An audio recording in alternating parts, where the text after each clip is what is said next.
欢迎收看6小时的财经快讯。首先是佛罗里达制冷货车外向拒绝率首次突破 5%， 促使产地到芝加哥和波士顿的农产品卡车现货运价飙升至2023年高点。接下来这条，澳大利亚计划免除30亿澳元学生贷款，为逾300万人减轻债务，以应对持续不断的通胀和生活成本压力。我们来看一下，工人们批准了一项新合同，其中包括至少 25% 的普遍加薪。这项合同涵盖了7300多名小时工。经投票表决，有 94.5% 的人支持这项新合同。接下来，派拉蒙全球公司的特别委员会正在评估收购公司的报价。此前 Skydance Media 的独家谈判没有达成协议，索尼影业娱乐尚未收到特别委员会的联系，而 Skydance 正在评估其选择。让我们关注印度大选中出现了一段关于总理莫迪助手造假的视频，引起警方调查和逮捕。莫迪表示，假声音被用来制造社会紧张，而警方也逮捕了6名国大党社交媒体成员。接下来这条，尽管西方制裁不断，俄罗斯的经济表现出惊人的韧性，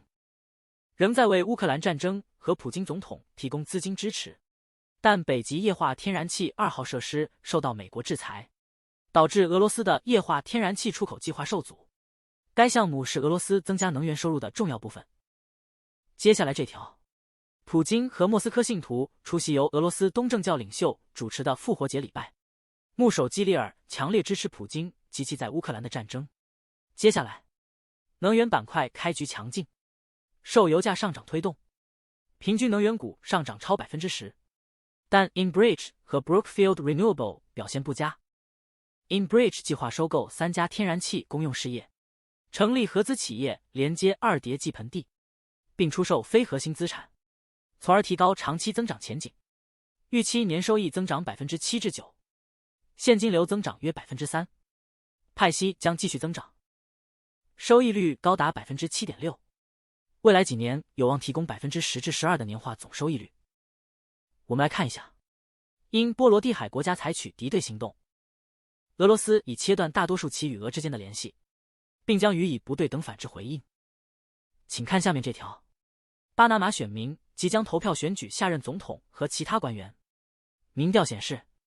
前部长何塞·劳尔·穆利诺领先。选民关注经济、腐败和移民等问题。没有政党预计会控制立法机构，争夺885个席位。请看下面这条，美国就业数据低迷反而利好股市，因投资者认为美联储不太可能加息。苹果、特斯拉和亚马逊等主要科技股上涨，推动股指走高，重拾投资者信心。请看下面这条，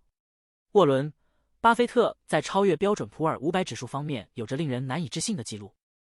他认为伯克希尔·哈撒韦自身是值得拥有的公司，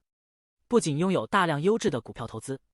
还拥有保险业务、铁路、公用事业和能源业务以及数十项其他业务。我们来看一下，在东正教复活节，泽连斯基呼吁乌克兰人在祈祷中团结一致，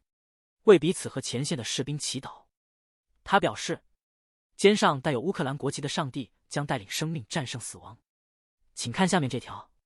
英国央行行长贝利预计利率将在今年夏季下调，这与美联储主席鲍威尔不同。英国央行可能在未来1周给出更明确的信号，表明其是否计划在今年夏天降息。此前投资者对宽松政策的预期被推迟。最后一条，富士康重申第2季度营收将增长，4月份销售额创纪录，4月份的收入为5109亿新台币，158.3亿美元，同比增长 19%， 创历史同期最高水平。以上是过去6小时的财经快讯，我们6小时后见。